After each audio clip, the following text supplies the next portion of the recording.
Hello दोस्तों, मैं हूं आपका रहबर। तो दोस्तों, हम आपके लिए लाए हैं एक्सपोर्ट की सीरीज, जिसकी शुरुआत आज पहले वीडियो से हम करने जा रहे हैं। तो इस वीडियो में हम जानेंगे कि एक्सपोर्ट बिजनेस क्या है, इसकी प्रक्रिया क्या होती है, इसका बिजनेस मॉडल क्या होता है, भारत से जो विदेशों में सामान बेचा जाता है उसका बिजनेस मॉडल। तो दोस्तों, आइए शुरू करते हैं। तो सबसे पहले हमें ये जानना होगा कि एक्सपोर्ट बिजनेस क्या है। तो दोस्तों, एक्सपोर्ट बिजनेस जो होता है कि हम भारत में रहते हुए और भारत से बाहर के जो देश हैं, यानी भारत से विदेशों में सामान बेचने की पूरी प्रक्रिया और उसका बिजनेस मॉडल, कि हम जो माल बाहर विदेश में भेजते हैं उसे एक्सपोर्ट कहते हैं। अब इसके बारे में थोड़ी सी बात हमें जाननी चाहिए, वो ये कि आज के समय में जब पूरी दुनिया ग्लोबल विलेज बन चुकी है, तब अपने व्यापार को सिर्फ अपने शहर या देश तक सीमित रखना समझदारी नहीं है कि हम अपने कारोबार को सिर्फ अपने शहर या अपने देश तक ही सीमित रखें। अगर अपने बिजनेस को हम बड़े स्तर पर ले जाना चाहते हैं तो एक्सपोर्ट बिजनेस सबसे बेहतरीन जरिया है और बहुत ही अच्छा जरिया है। एक्सपोर्ट बिजनेस हमारे पास अगर मैन्युफैक्चरिंग जो है वो यूनिट है, हम मैन्युफैक्चर करते हैं गुड्स को और ट्रेडिंग भी कर सकते हैं अच्छी तरीके से, हम जानते हैं, तो ये हमारे लिए बहुत ही अच्छा उपाय है। तो एक्सपोर्ट जो है वो क्या है कि कानूनी और व्यापारिक दृष्टि से एक्सपोर्ट का अर्थ ये है कि किसी एक देश की भौगोलिक सीमा से बाहर, जैसे एक देश की एक बॉर्डर होता है, एक सीमा होती है, जैसे भारत देश है उसकी सीमा है, एक बॉर्डर है, कि बाहर किसी अन्य देश में गुड्स, यानी किसी भी प्रकार का कोई भी गुड्स, कोई भी सामान, उसके अलावा या सेवाएं, जैसे हम यहाँ से इंडिया में रहते हुए बाहर देश के लोगों को सेवाएं प्रोवाइड कर रहे हैं, जैसे आपने बहुत से सुना होगा, किसी की वेबसाइट बना दिया, किसी का कुछ काम कर दिया, और भी सर्विस, किसी को कुछ गाइड कर दिया या कुछ पढ़ाई, एक तरह की सर्विस भेजना इंडिया में रहते हुए बाहर। तो ये जब कोई भारतीय कंपनी विदेशी खरीदार के साथ सौदा करती है और ये ऐसा करती है, तो इसे भारत से जो बाहर भेजा जाता है, चाहे वो गुड्स हो या सर्विस हो, उसे एक्सपोर्ट कहा जाता है, निर्यात कहा जाता है। ये एक्सपोर्ट की डिफिनेशन है, परिभाषा है। ये हमारा व्लॉग भी है, देखिए हम पूरे व्लॉग में भी आपको दिखा रहे हैं, और ये हमारा ही व्लॉग है, रहबर। और ये smart info portal dot blog spot के डॉट कॉम पे है। इस पर भी आप जाके पूरी यहाँ जानकारी पढ़ सकते हैं, उसी के रिगार्डिंग ये वीडियो है।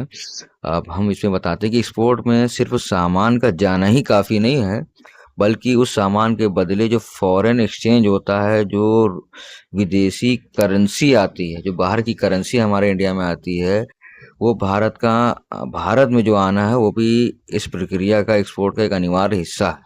वो भी बहुत ज़रूरी है, उससे बहुत ही ज़्यादा बेनिफिट हमें मिलता है।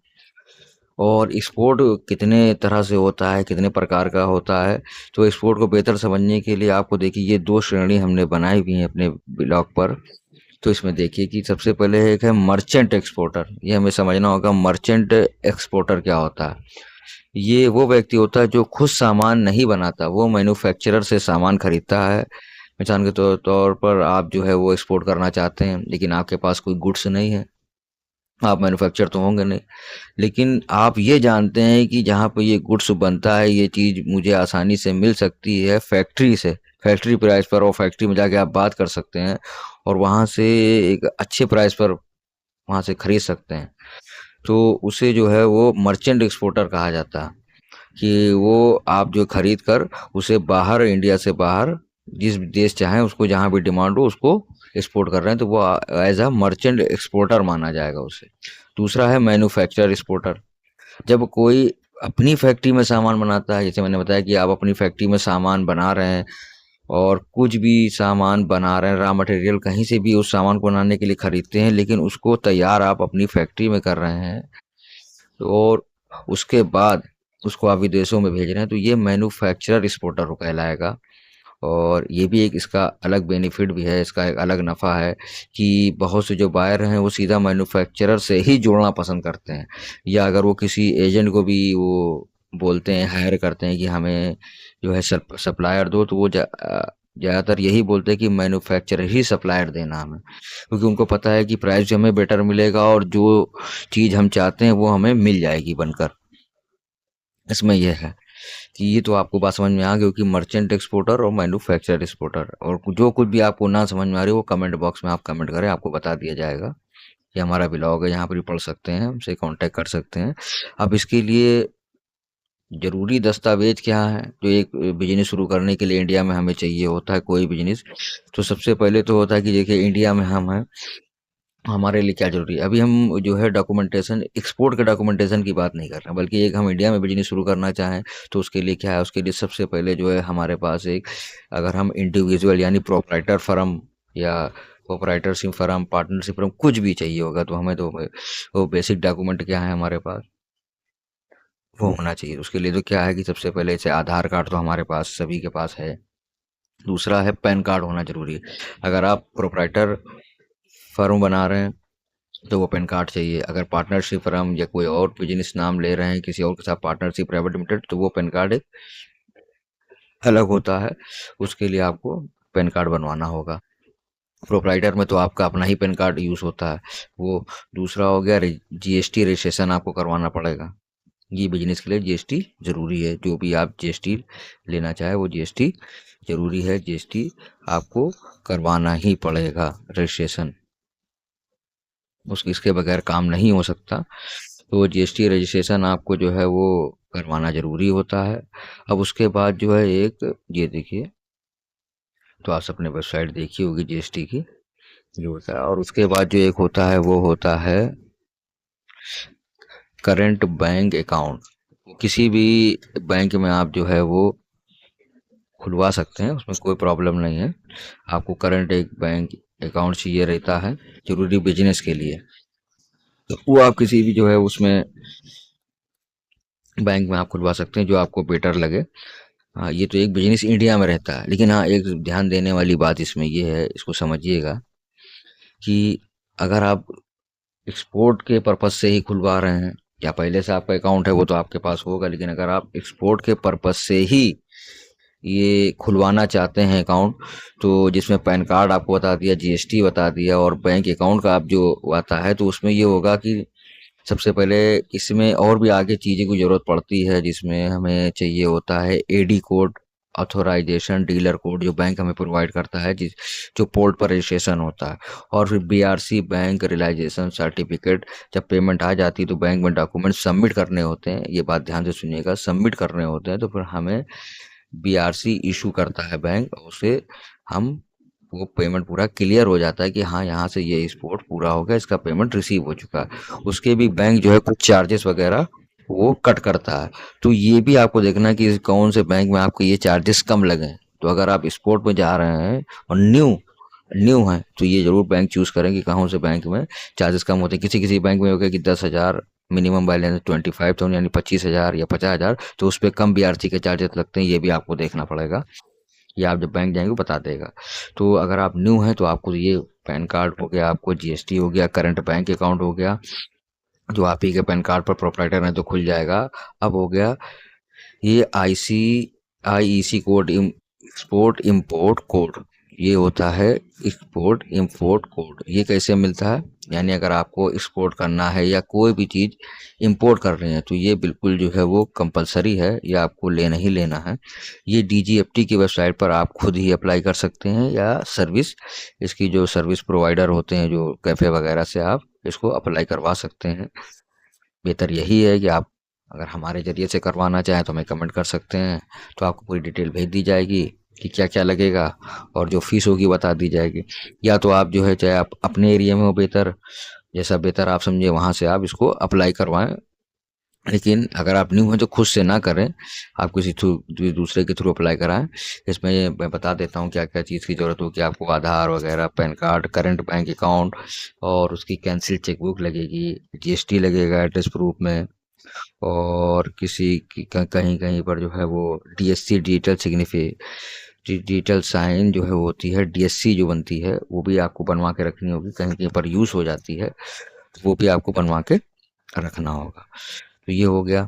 और अब जो है ये होता है RCMC, रजिस्ट्रेशन कम मेंबरशिप सर्टिफिकेट। ये हो गया। अब RCMC क्या होती है?